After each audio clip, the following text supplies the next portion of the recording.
नमस्कार दोस्तों, स्वागत है आपका द 9 PM पॉडकास्ट में, जहां पर आप सुनते हैं स्टोरीज जो कि इंस्पायर्ड हैं रियल लाइफ से। और आज की स्टोरी में मैं लेके आया हूं एक ऐसी कहानी जो कि बहुत एक हाई क्लास से भी जुड़ी है और एक लोअर क्लास से भी जुड़ी है। ये दोनों सोसाइटीज़ का एक ऐसा समन्वय है, एक ऐसा पहलू है कि जहाँ पे हम देखते तो बहुत कुछ है बट कुछ कह नहीं सकते। किसी को पसंद तो बहुत करते हैं बट उसे पा नहीं सकते। तो चलिए फिर बहुत ज़्यादा देर ना करते हुए मैं शुरू करता हूँ आज का पॉडकास्ट। और जैसा कि मैंने पहले भी कहा है, अगर आप इस चैनल पर नए हैं तो चैनल को सब्सक्राइब कर लें, क्योंकि आपको ये पॉडकास्ट बोर नहीं करेगा, आपको एंटरटेन करेगा और आपको लाइफ में एक ऐसा पहलू दिखाएगा जहाँ पर आप सोचने पे मजबूर हो जाएंगे। दूसरा पहलू हमेशा जो छुप जाता है, मैं बात करता हूँ उसकी। चलिए फिर शुरू करते हैं। आज के पॉडकास्ट का टाइटल है the woman at window. Ramesh एक 38 साल का ऐसा पुरुष जो अपनी पत्नी, अपने बच्चे और अपनी समाज, अपनी फैमिली सबसे हटके दूर कहीं गुड़गांव में रहता है। हरियाणा का वो सबसे बड़ा एंड डेवलप्ड शहर गुड़गांव, जो दिल्ली से लगा हुआ है। बहुत सारे लोग बहुत सारे सपने लेके पहुंचते हैं इधर काम करने के लिए। रमेश भी गया था बिहार से। रमेश बिहार में बेगूसराय में रहता था और 2015 में वो पहुंचा था गुड़गांव नौकरी की तलाश में, अपने परिवार, अपने बच्चे और अपनी सोसाइटी और रिश्तेदारों को पीछे छोड़ के। रमेश बहुत ही गरीब परिवार से बिलोंग करता था। तो आप जानते हैं, जो एक गांव होता है, गांव में जो एक गरीब परिवार से जुड़ा होता है तो उनके लिए रिश्ते और तहजीब, शर्म, बाउंड्री, सोसाइटी, समाज, ये सब बहुत मैटर करता है। तो रमेश पहुंच चुका था गुड़गांव। वक्त था जुलाई का और जुलाई में बारिश हो रही थी और बारिश में पटना से उसकी train new Delhi railway station पहुंची थी। और वहाँ पर उसने पता किया तो उसको बताया कि आप गुड़गांव जाइए। वो बस ऐसे ही निकल आया था, दिल्ली जाना है काम करने। लेकिन वहाँ पे उसने रिक्शे वालों से पूछा तो उसने बोला कि आप यहाँ से, ये जो मेट्रो स्टेशन दिख रहा है ना सामने, इसी से ट्रेन पकड़ के आप सीधा गुड़गांव चले जाइए और ये आपको आपके गंतव्य तक पहुँचा देगा। रमेश ने ऐसा ही किया। रमेश ने टिकट लिया, मेट्रो पकड़ी और पहुँच गया था इफ़को चौक। जी हाँ, इफ़को चौक पे उतरा तो वहाँ पे उसने काम ढूंढना शुरू किया। पहले दिन काम नहीं मिला तो रहने के लिए कुछ फुटपाथ ढूंढ लिया, वहाँ पे जाके सो गया। अगले दिन फिर सुबह काम की तलाश में निकला और ऐसे ही चलते चलते 2 हफ्ते निकल गए थे। रमेश कुछ पैसे लाया था घर से, वो भी ख़त्म होने को थे। और फिर अचानक से एक ऐसी कृपा हुई कि उसे काम मिल गया था। काम में पैसे कम थे बट ठीक है, कुछ तो करना था। उसको काम मिला था सिक्योरिटी गार्ड का। सिक्योरिटी गार्ड बन के रहना था उसको उस फ्लैट में, उस बिल्डिंग में जो कि अभी अंडर कंस्ट्रक्शन थी। या यूँ कहूँ कि उसमें अंडर कंस्ट्रक्शन होते होते कुछ फाइनेंशियल इश्यूज आ गए थे, तो उस वजह से वो बिल्डिंग बहुत दिनों से बंद पड़ी थी। बट क्योंकि पता चला था कि इस बिल्डिंग में कुछ गलत काम होते हैं तो उन्होंने कहा कि आप इस बिल्डिंग में ही रहो, आपको रहने की जगह भी नहीं है और आपको काम की भी ज़रूरत है। रमेश फुटपाथ पे जो सोता था तो वहीं पे कोई आ गया था जिसको तलाश थी, उस बिल्डिंग का मैनेजर, और उसने कहा कि आपको रहने की व्यवस्था भी देंगे और आपको सैलरी भी देंगे, दिन का 200 रुपये। वो तो बोला कि साहब दिन का 200 रुपये तो बहुत कम है। बोले लेकिन हम रहने के लिए भी तो दे रहे हैं, तुम्हारा कुछ खर्चा नहीं है, तुम बस अपना एक गैस सिलेंडर ले लो और जाके वहाँ रहो, बस खाना बनाओ, सब्जी लो और खाना बनाओ। तो वो बोले नहीं साहब मैं यहीं रह लूँगा, बस आप पैसे ज़्यादा दे दीजिए। नहीं भाई, पैसे तो इतने ही मिलेंगे, अगर तुमको काम करना है तो करो, नहीं तो हम कहीं और देखते हैं। रमेश ने सोचा अभी कुछ काम नहीं है, चलो यार काम पकड़ लेते हैं, बिना काम के कब तक बैठूंगा। 2 हफ्ते हो गए हैं मुझे यहाँ आए और अब तक बस मैं अपने ही पैसे खर्च कर रहा हूँ। तो रमेश ने हाँ कह दिया और वो चला गया। वो आदमी उसको गाड़ी में बिठा के लेके गया एक ऐसी बिल्डिंग में जो कि खंडर पड़ी थी। ऐसे लगा था जैसे सालों से बंद है। सबसे टॉप फ्लोर था जहाँ पे जो चारों तरफ से ओपन था और खाली कचड़ा और ये सब लोहा, सीमेंट, ईंटा, यही सब पड़ा हुआ था क्योंकि अंडर कंस्ट्रक्शन थी और तभी कुछ प्रॉब्लम हुई तो बंद हो गई। तो बोला हाँ भाई तो तुमको इधर ही रहना है और ये पूरा फ्लोर तुम्हारा है, जहाँ मना है वहाँ सो। रमेश ने देखा कि भाई फ्लोर तो है लेकिन गेट कहीं नहीं है, चारों तरफ से खुली बिल्डिंग है। 8वां माला था शायद वो बिल्डिंग का। और उसने बोला कि मैनेजर ने कि देखो पूरा शहर भी तुम्हें दिखता है यहाँ से। रमेश ने अपना मजबूरी में सर हिलाया, हाँ साहब ठीक है अच्छा है। तो बोले साहब कुछ एडवांस दे दीजिए, मेरे पास सब्जी के लिए पैसे नहीं हैं। उन्होंने कहा अरे एडवांस कैसे, तुम भाग गए तो? साहब कहीं नहीं भागूंगा, 500 रुपये ही दे दीजिए।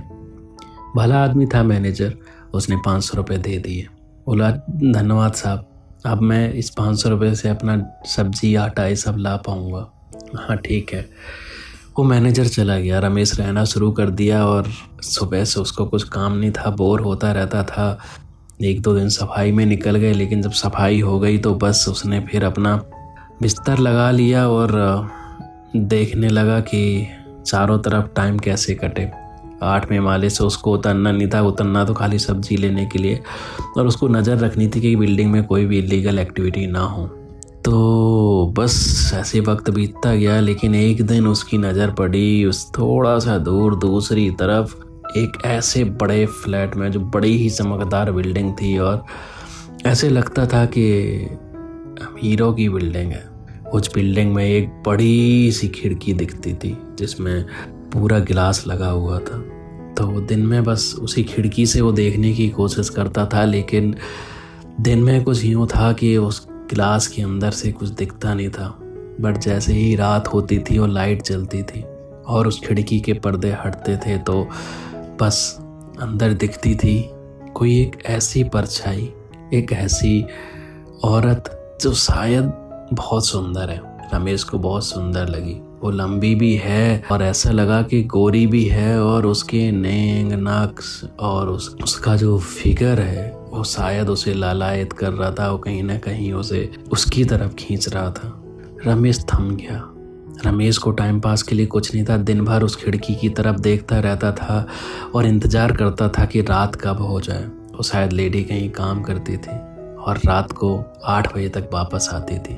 8 बजे के आसपास उस फ्लैट की खिड़की खुलती थी और लाइट जलती थी, और खिड़की खोल के एक होता था ऐसा नज़ारा जिसको रमेश कभी सोचा नहीं था, जो रमेश ने कभी इमेजिन ही नहीं किया था कि एक ऐसी भी दुनिया है।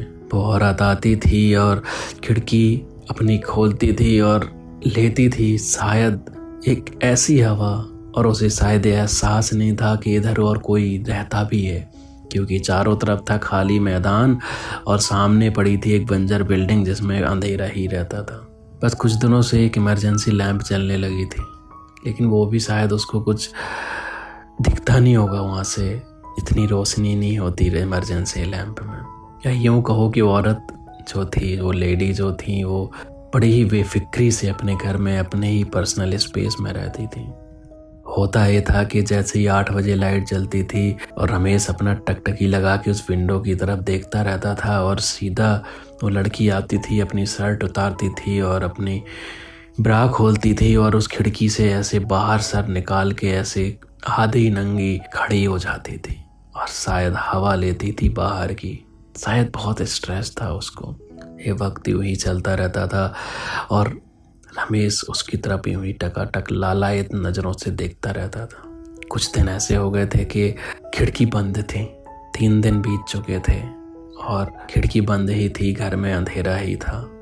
अब रमेश ऐसे लगा जैसे कि वो बेचैन है बिल्कुल, ये देखने के लिए कि क्या हुआ उसको। रमेश ढूंढते ढूंढते गया, लेकिन उसको उस फ्लैट के पास पहुंचा और देखा कि उधर तो बहुत सिक्योरिटी है और कुछ इन्फॉर्मेशन नहीं मिली। उसको आसपास भी नहीं भटकने दी वहाँ पे। रमेश वापस आ गया और अपने उसी अधूरे मन से खाना बना के जब बैठा ही था कि अचानक से एक दिन रात के 10 बजे लाइट चली। 5वां दिन था वो, जो खिड़की जब से बंद थी, और फिर उसने कुछ ऐसा देखा जिससे वो अंदर तक हिल गया। लाइट जली और खिड़की खुली और फिर से वही नज़ारा। लड़की ने अपनी शर्ट निकाली, ब्रा खोली और अपना खिड़की के बाहर आ गई। लेकिन आज कुछ ऐसा हुआ कि उसको पीछे से किसी ने जैसे थाम लिया हो। उसके बदन पे किसी और के हाथ दिखे। रमेश ने और नजरें टिकाई और तो और गौर से देखने लगा और फिर उसे लगा कि जैसे कोई आदमी उसके बदन को छू रहा है।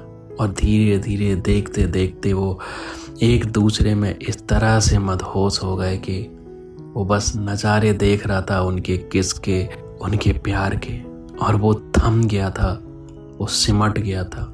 उसे अपने परिवार की याद आने लगी थी और यह यूं था कि शायद उस औरत से कहीं ना कहीं वो इस तरह से जुड़ गया था कि बस उसको देख के वो इतना खुश था।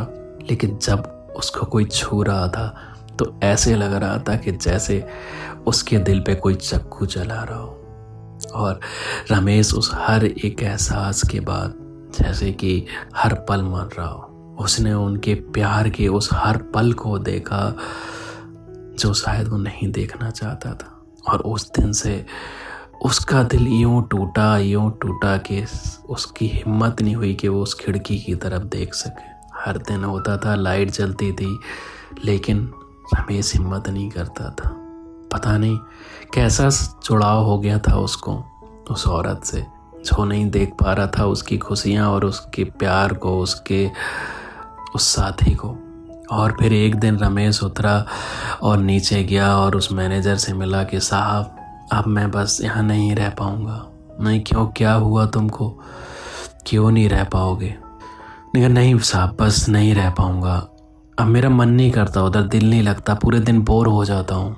मैनेजर ने उसको बहुत मनाने की कोशिश की लेकिन रमेश नहीं माना। रमेश वापस आया और वो अपना बस्ता उठाया जो उसने एक बैग लिए था और नीचे उतरने के लिए चला। और जब नीचे उतर के उसने जाने लगा तो उसकी इच्छा एक बार हुई कि उस खिड़की की तरफ देख ले। वो पलटा लेकिन खिड़की बंद थी। दिन का वक्त था और दिन में वो खिड़की बंद ही रहती थी। रमेश रुकना चाहता था कि वो रुक जाए शाम तक और देख ले एक बार उसको, लेकिन शायद उसमें अभी हिम्मत नहीं थी कि वो उस नज़ारे को फिर से दोबारा देख सके। और बस वो नीचे उतर गया ये सोचते हुए कि अगर लोगों को प्यार करना है तो अपने बिस्तर पे क्यों ना करें। और बस वो नीचे उतर गया और पहुंच गया अपने उसी फुटपाथ पे जहाँ पे वो अपने दोस्तों के साथ बैठा था। और वहाँ पे बताने लगा पूरी कहानी। और कहानी में कहते कहते बोला कि अगर ऐसा ही करना है किसी को तो ये साहब लोग, ये बड़े आदमी, ये जो होते हैं पैसे वाले, समझते क्या हैं, ये अपने घर के अंदर ही सब क्यों नहीं करते, क्यों ऐसा करते हैं कि किसी के अरमानों और किसी की भावनाओं से खेलते हैं, गरीब की भावनाओं की इसको चिंता ही नहीं है। और बहुत कुछ कहने लगा वो। फिर उसको किसी ने टोका कि भाई उनका घर है और वहाँ आसपास कुछ नहीं है, वो क्यों तुम्हारी चिंता करेंगे, तुम क्यों इतने सेल्फिश हो रहे हो। शायद था कोई बड़ा आदमी जो उसको समझाने की कोशिश कर रहा था, लेकिन रमेश इस तरह से आहट हुआ था कि उसको बस सोता था तब भी वो खिड़की ही नज़र आती थी और खिड़की में झूलती हुई उसका आधा नंगा शरीर उस औरत का, और उसके उड़ते हुए बाल और उसका वो शरीर, और याद रहती थी उसको तो बस वो खिड़की। रमेश आ गया था वापस वहाँ से, लेकिन वो खिड़की को, उस विंडो को अपने दिल से, अपने जहन से नहीं निकाल पाया था। और इसी डिफरेंस को वो महसूस कर रहा था कि ये दुनिया में क्या क्या है और मैं कहाँ हूँ। अब वक्त था अगले दिन सुबह का और रमेश को ढूंढनी थी नई नौकरी। तो फिर से शुरू हो गया वही सिलसिला और रमेश निकल गया अपनी नौकरी की तलाश में, उन एहसासों को लेते हुए, उस खिड़की को अपने दिल में दबाए हुए। तो दोस्तों यही थी उस खिड़की की कहानी और उस खिड़की में खड़ी उस औरत की कहानी। ये तो रमेश का साइड था, आगे सुनाऊंगा आपको किसी दिन उस औरत का साइड, कि उस औरत का क्या साइड था जो रमेश ने नहीं देखा। चलिए फिर मिलता हूँ मैं अगले पॉडकास्ट में आपसे। जब तक के लिए आप इस पॉडकास्ट को अपने दोस्तों के साथ ज़रूर शेयर करें और मेरी सहायता करें इसको उन तक पहुंचाने में जो पसंद करते हैं उन सब स्टोरीज़ को सुनना जो कि रियल लाइफ से जुड़ी हैं, जो रियल हैं, जो फिक्सन नहीं है। चलिए फिर मैं मिलता हूँ आपसे अगले पॉडकास्ट में। और आपको तो जैसे पता ही है कि मैं अपलोड करता हूँ एक नया पॉडकास्ट, एक नया video every Tuesday and Friday 9 PM। तो मिलते हैं अगले पॉडकास्ट में। जब तक के लिए आप अपना ख्याल रखें और खुश रहें। Thank you. Bye bye.